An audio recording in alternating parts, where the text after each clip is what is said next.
Il y en a qui ne sont pas appliqués, enfin c'est compliqué, mais pour moi il faut... la loi concrètement, le CESEDA, la loi sur les étrangers, on voit bien qu'à chaque quinquennat, elle est, même parfois 2 fois par quinquennat, elle est réformée, et à chaque fois vers le bas. Mais ça, cette loi-là, c'est les députés qui les votent. Donc là, pour moi, c'est un levier d'aller voir tous les députés qu'on peut, dans chaque circo, aller voir les députés et pas les lâcher au moins une fois par mois, pas leur dire il y a une famille, je voudrais que vous interveniez. C'est est-ce que vous pouvez m'accompagner, on va aller visiter le centre d'accueil, et les faire se rencontrer. Mais il y en a qui jouent le jeu. Hein. On a été reçus par le préfet, par le secrétaire général de préfecture, qui nous a dit, je répète ces mots, les patrons qui embauchent des irréguliers, on leur fait la guerre. Oui, mais je pense que c'est pas la même chose si une médiathèque vient dire qu'elle a embauché une ancienne réfugiée que quand la préfecture tombe sur une exploitation agricole qui est tenue par les sans-tabous, est tenue par des étrangers qui ont été cherchés avec des bus. Oui, mais alors où c'est pas normal. De la chapelle, ramener des gens, etc. Oui, mais et on rentre dans l'esclavage moderne. Qui passent par-dessus tous les OQTF, et embauchent mais des tonnes de sans-papiers. Et ça fait marcher l'agriculture française. Oui. Et là, ils ont le droit. Là, ils sont dans la légalité quand ils font ça. Alors moi, je voudrais qu'on m'explique pourquoi dans certains endroits de France, on peut faire ça et pas dans d'autres, tu vois. Concrètement, il y a des préfets qui sont plus ou moins ouverts. Je sais que dans le Finistère Nord, il y a des agriculteurs qui vont voir la préfecture et qui disent, écoutez, là, vous êtes bien gentils, mais voilà, oui, j'embauche sans papier, vous ne pouvez pas me voir, parce que sinon je ferme. Oui, mais on n'a pas d'égalité sur le territoire. Ben ouais, c'est la tête du client. C'est la tête du client. À la Constitution. C'est un rapport de force. Mais c'est pour ça que moi, personnellement, c'est mon credo, mais je pense que là, cette corde-là est une corde à jouer. Il y a des choses qui sont illogiques. Hein, moi, j'ai un jeune qu'on accompagnait, qui était un jeune ancien MNA, etc. Enfin bref, qui n'arrivait pas à se régulariser, qui voulait déposer une demande d'asile pour une demande de titre de séjour salarié, mais qui n'avait pas rempli tout le dossier. C'est la préfecture qui l'a rappelé pour lui dire attention là, nous on voudrait bien vous aider, mais il faut que vous veniez avec le dossier, etc. Donc on a aussi des fois à la préfecture... Oui, mais ça, il suffit que tu aies une personne à la préfecture. Ça arrive, nous on voit bien des fois à la préfecture, tu vas tomber sur une nana ou un mec super, quoi. Parce que, je sais pas, mais après... moi, je pense que ça et l'humain, c'est pas incompatible. Et que pour connaître quelques politiques, honnêtement, de tous bords, droite et gauche, je pense que c'est un levier qui est activable.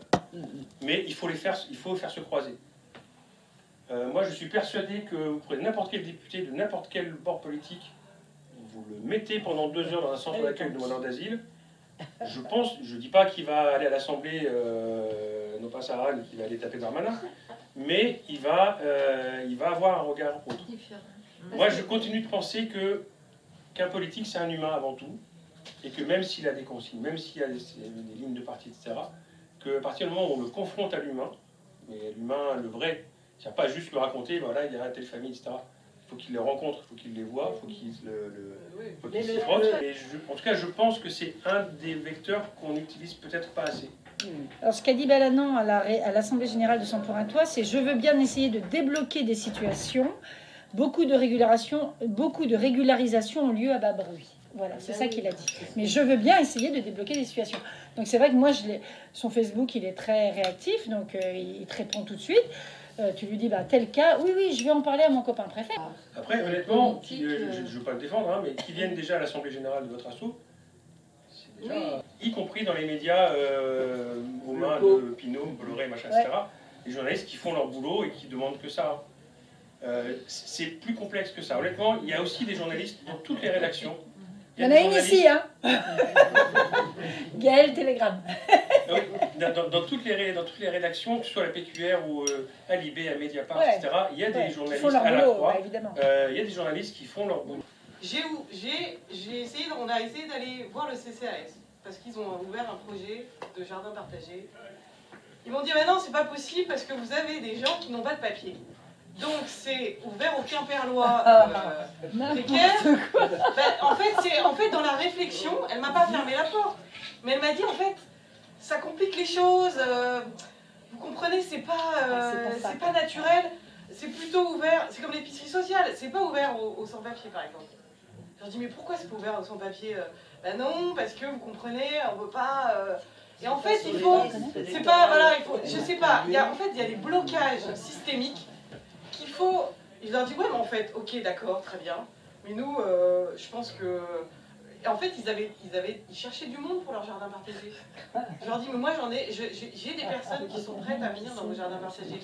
Donc en fait, ils ont trouvé l'intérêt d'aller puiser dans nos réserves de personnes, en fait. C'est-à-dire que même si tu parles d'éducation, moi, je dirais de montrer l'exemple, en fait. Parce qu'on se met des freins, on s'auto-flique tout le temps. Les patrons, les associations, ah ben non, c'est pas possible, ça va être trop dur, ah ben non, c'est trop compliqué. Mais non! En fait, tu ouvres la porte, t'essayes, tu rencontres, tu vois quelqu'un, pouf, et ça donne du move. Mais et moi, quand je fais des interventions, quand je parle des MNA à des collégiens, quand je leur parle, encore une fois, je leur parle d'humains, de jeunes, etc., pour qu'il y ait un moment, un déclic qui se fasse. Là, ça marche. Après, des fois, c'est difficile. Hein. Moi, j'étais faire 20 heures dans une école, un lycée agricole, filière aquacole agricole. On m'avait fait demander de venir parce qu'ils savaient qu'il y avait des propos très durs. J'en suis ressorti, mais j'étais lessivé. C'est sûr qu'on ne va pas bouger les choses, mais ça me semble quand même assez important. Alors, le boycott, je ne sais pas. Là, je ne sais pas, j'ai pas d'avis. Aujourd'hui, en France et en Europe, on a une majorité de personnes qui sont soit opposés à l'accueil ou qui sont indifférents. Qui quelquefois viennent de familles qui ont été accueillies à un moment donné. Oui, mais ça c'est la règle classique de le dernier entré ferme la porte derrière lui. Ça, c'est tout. Mais voilà, je pense qu'il ne faut pas se leurrer, on est plutôt minoritaire, mais donc le travail, c'est un travail de fond. Un travail de fond à long terme qui passe effectivement par les... Alors, bon, moi je suis moins catégorique sur les médias, les politiques, ça. Je connais des députés européens qui sont vraiment engagés, qui ont fait leur boulot, qui ont des convictions et qui ont envie de faire bouger les choses. En fait, on parle de concert, mais c'est surtout avec Stéphane de la LDH aussi, que tu connais sans doute. Stéphane de Labourier. Voilà. On s'est dit qu'au moment de cette scission là, du droit du travail et du droit européen, moi j'ai eu envie de... Franchement, j'ai eu envie de... Tout arrêter. Ouais, de faire une grève de la faim, je sais pas, d'un truc quoi. Je trouvais ça immonde en fait. Et on s'est dit, j'étais pas seule, c'était déjà pas mal. Et on s'est dit, pourquoi on ne se réunirait pas à la rentrée 2022, donc bientôt, voilà, pour faire pas un festival, parce que c'est pas forcément festif, mais un truc qui réunirait un peu des ateliers de réflexion sur une journée, avec, on avait pensé à quelques associations, on avait pensé donc évidemment à Centre pour un toit, Utopia 56 qui était partante, 3F qui est une association qui crée des ponts pour les enfants au niveau de l'éducation. Donc il y avait l'association de Fabiola, il y avait Babellium, Emmaüs aussi, on voudrait les solliciter. Et on s'est dit, pourquoi on ne ferait pas quelque chose de collégialement, pas intellectuellement, mais aussi festif. J'ai fait la grève de la faim, etc. À ce moment-là, on a parlé d'un collectif de patrons dans l'Est de la France, justement, qui se sont organisés pour justement employer Sur le droit au travail, je pense que c'est un levier qui pour moi est potentiellement porteur. Il y avait eu un sondage, on pense qu'on veut les sondages, mais un sondage qui dit que 65% des Français considéraient que la régularisation par le travail était une bonne chose. C'est-à-dire qu'il y a une majorité de Français, en tout cas si ce sondage dit vrai, qui est pour. Donc c'est un levier qui, à mon avis, moi je pense que le levier économique, je finis après, il y a un levier économique qui est très très important. Et là, toujours Marie, elle a un tonton Front National avec qui il y a beaucoup d'histoires en famille, qui a signé la pétition. Parce que justement, il a dit, moi je manque d'employés, j'ai besoin de salariés. Donc je pense qu'effectivement, c'est un levier. Là, on oublie tout, on a besoin de bosser, on a besoin de fric. Ce qui avait été intéressant pour nous, le plus gros intérêt, alors on n'avait pas rempli l'objectif. Moi, ce que je voulais, c'était un espace ouvert sur une place Quimper. Je voulais qu'il y ait des gens qui viennent. Bon, il n'y a pas beaucoup de gens extérieurs qui sont venus, mais il y a beaucoup d'étrangers qui sont venus. Et beaucoup d'étrangers qu'on ne connaissait pas, qu'on n'avait pas fléché, dont on ne connaissait pas les parcours, et qui sont venus et qui ont pris la parole. Je t'assure que là, il y en a certains, quand ils ont parlé, quand ils ont expliqué ce par quoi ils s'étaient passés, etc., ça a fait réfléchir ceux qui étaient au moins sur les bistrots, sur le coin, et donc ça, je pense que c'est une bonne solution, et pourquoi pas effectivement le faire, on l'avait fait à Quimper, mais on peut se dire qu'on se fixe un jour, et on fait ça Ouais, tout à fait. dans 2, 3, voire 4 villes Ouais, c'est ça. qui avaient bien marché. Sur la place de la cathédrale. Place Quimper, il y avait une dizaine d'assauts au moins, et il y avait un programme de prise de parole toute la journée Toutes les deux. sur différents sujets, etc. Ça avait bien marché. Alors, honnêtement, le milieu associatif quimpérois, on n'est pas toujours tous... Voilà, mais là, ce jour-là, on s'est vraiment fédérés, ça a bien marché, même ceux qui ne s'appréciaient pas trop, même ceux qui ne s'appréciaient pas trop sont venus me voir à la fin en disant il faut qu'on refasse ça. Bon, il y a eu un petit peu le Covid entre-temps, mais on a prévu de le faire, on est censé le faire avant la fin de l'année. Donc pourquoi pas, cette formule-là, qui avait bien marché honnêtement, pourquoi pas faire le même jour à Quimper, le faire à Quimperlé, à Brest, Pas mal. D'élargir, ouais, c'est vraiment d'élargir et ça va faire venir du coup d'autres gens qui eux s'intéressent pas à l'environnement. Pour le village de solidarité, alors ça n'a pas pu se faire, mais il y avait plusieurs patrons de CFA qui devaient venir pour témoigner justement, et je pense que ça aurait été intéressant.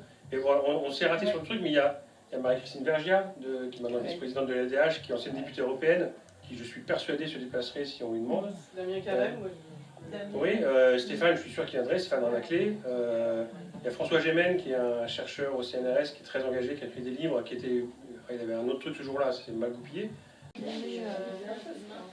Bon ben, merci beaucoup d'être venu, David, de si loin. Merci à vous. Je crois que c'est important l'idée de faire venir David ce soir, c'était aussi de sortir de nos problématiques locales. Je crois qu'on y est arrivé grâce à toi. Et puis, il faut qu'on continue à se voir, qu'on continue à bosser ensemble et qu'on continue à faire avancer tout ça. Donc, j'espère que ça va avancer. Et puis, merci mille fois, David, d'être venu ce soir. Merci à vous Bravo. pour l'invitation.